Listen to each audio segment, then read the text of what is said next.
Well, so it started with I broke up with someone I had been with for a little bit of time, and I ended up going to my girlfriends. Let's just do the summer of girls. It's going to be fun. We're going to have fun and go dancing and do all these fun things. And at that time, I worked in a bar downtown.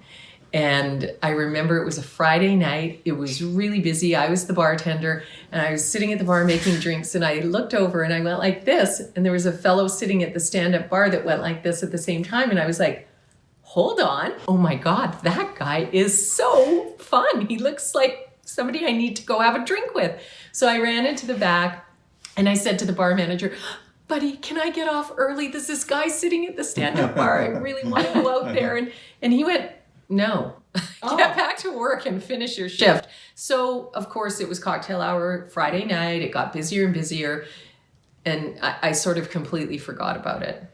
And we had a couple of friends that said, let's all meet at Rebecca's for a drink after work.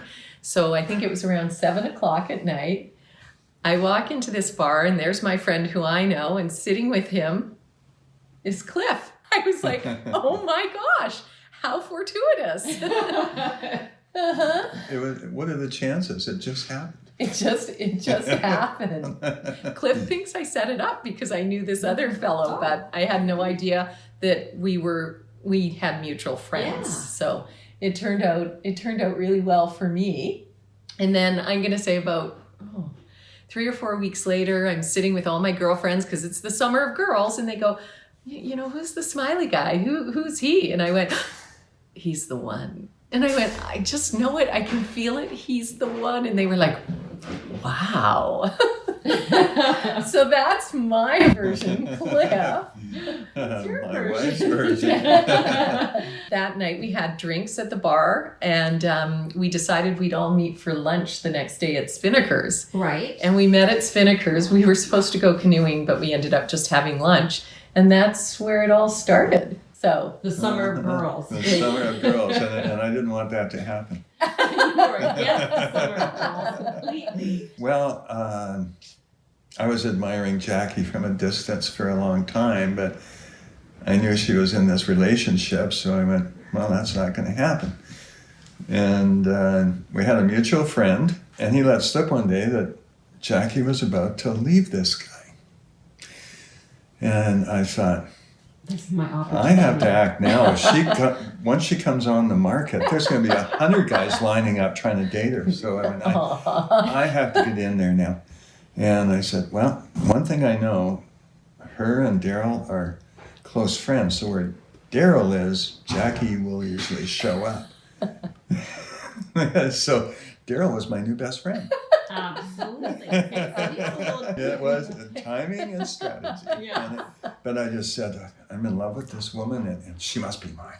yeah. Oh, I knew it as soon as I saw her. I knew because I was ruining the summer of girls. It was like, oh my gosh, I just, you just have this feeling, and it's like, oh my gosh. And we've been together 26 years? 26 years. Yeah. So it was one of those things that it was just like, yeah, this is it. I'm so happy. It's, he's the one. And I had dated a few men, and I always thought, this might work. But when I met Cliff, you knew. I just knew right from the get-go. Now my mind goes back to Peter Pan Park.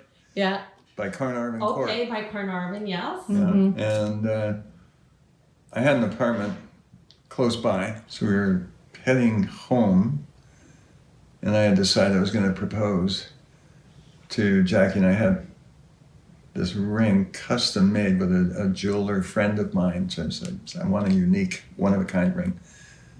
So I had that made.